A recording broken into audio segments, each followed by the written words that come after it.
Tako, sestra Andreja, največji delež v pripravi filma je bil na vas. Scenarij, produkcija, montaža, režija. Nam lahko poveste nekaj o svojem delu? Ja, sem se zelo dokaj naivno lotila tega dela, ker smo res mislili, da bo projekt zahteval manj obsežen. Ko pa smo začeli, smo videli, da je veliko kvalitetnih stvari notri. Je vsak se potrudil po svojih najboljših močeh in iz prvotno zasnove za 30-minutni film se je potem nabralo kar 57-minutni končni izdelek filma. Sodelovalo je čez 130 igralcev in tehnične podpore in skoraj 60 donatorjev. Tako da obseg in organizacija in celotna izvedba in kostumi, kot ste videli iz 19. stoletja, je bil kar obsežen za dogaj. Hvala. Z nami je tudi glavna igralka, gospa Nataša Konc-Lorencuti. Nataša, kako ste se kot profesionalna igralka odločili za sodelovanje pri snemanju amaterskega filma in kako ste doživeli snemanje v taki ekipi? Ja, moram priznati, da sem se težko odločila, da je prišlo povabilo iznenada, ko nisem na to sploh pripravljena in jaz pač imam zelo veliko dela in imam pol leta vnaprej zagotovo vse zasedeno, ampak potem je sestra Andreja tako bila vztrajna pri razlaganju, da bo to res zelo v redu, da sem potem odločila. Moram pa priznati, da sem se malo odločila tudi zaradi svojih otrok, ker prva že v ponudbi, ko mi je ona pisala, ne da bi se medve prej sploh poznali, Gregor Čušin je dal moj naslov, je napisala, da potrebuje pač odraslo igralko, ki bo igrala Jožefo Brandis v zrelih letih, in to rekoč do smrti, in da bo pa morala dobiti neko mlado dekle, ki ji bo podobna, ki bo igrala njo v mladih letih in še eno punčko, majhno, ki bo igrala njo kot otroka.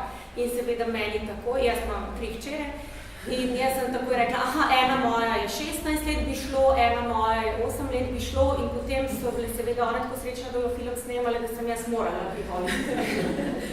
Tako da, malo sem se res težko odločila ravno zato, ker seveda sem najprej vprašala, če je profesionalna ali amaterska ekipa in sestra Andreja je rekla, ne, da je amaterska in sem se tega moram priznati malo strašila, ker sem se bala, da si bo kakšno škodo naredila.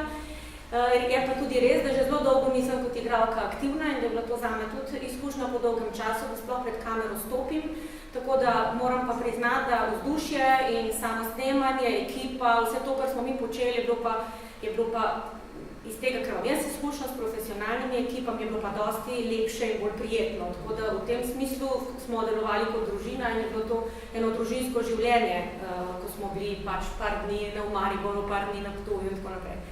Skratka, potem sem pa vesela tudi in se tudi tukaj zdaj zahvaljujem sestram, ki so to organizirali in sestri Andreji, da so prisluhnile mojim pomislekom in pripombam tudi v času postprodukcije, ko se mi ene stvari niso zdele v redu in sem lepo prosila, če bi se dali to popraviti in so mi prisluhnili, tako da z tega vidika se moram tukaj zahvaliti in upravičiti, če sem koga vrgla z tega zaradi tega. Verjetno upravičilo sprejeto. Vas je lik sestre Leopoldine nagovoril in kako? Ja. No, to pa zagotovo. Seveda se nobene stvari ne lotam površno, zato me je tudi malo skrbel, kako bomo vse skupaj speljala, ker sem se že vnaprej odločila, da če pač nekaj delam, da delam tako, kot je treba in sem se res poglobila v to delo. Tako da sem prebrala vse, kar je bilo dostopnega od sestri, pač od materi Leopoldini Brandis.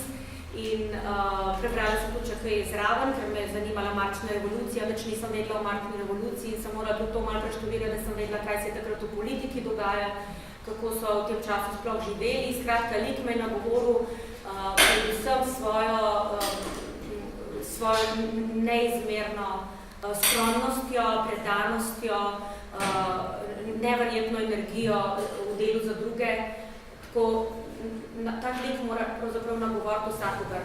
In mogoče epizoda iz njenega življenja, ki me je pa najbolj nagovorila, ki se mi zdi najbolj aktualna za današnji čas in sem potem tudi lepo prosila, če bi ta epizoda bila vključena v scenarij, je pa dogodek, ko je pač mati Leopoldina šla na okrevanje v Begunje na Gorenskem, ker je imela težave z glasilkami, je imela vnetje v grlu in ni mogla govoriti in je potem ena sestra so sestro govorila, kako ne se z materjo pogovori, če pa mati ne more govoriti, če nima glasu, in je ta sestra svetovala, napiši ji listek.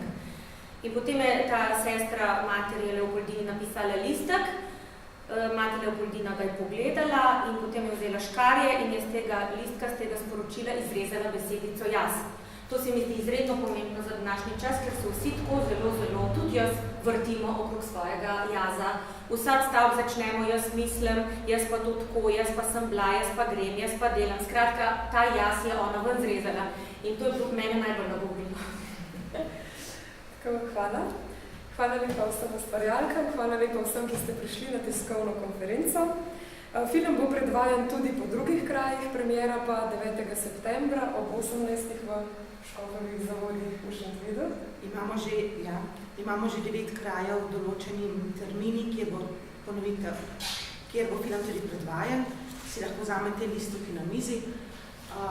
Dogovor je še z ostalimi kraji, tako ker je res naša želja, da čim več ljudi spozna Lyon in se tudi k njej zateka za razna uslišanja, da dobimo prvi čudež in da bo lahko beatifikacija uspešna. Hvala.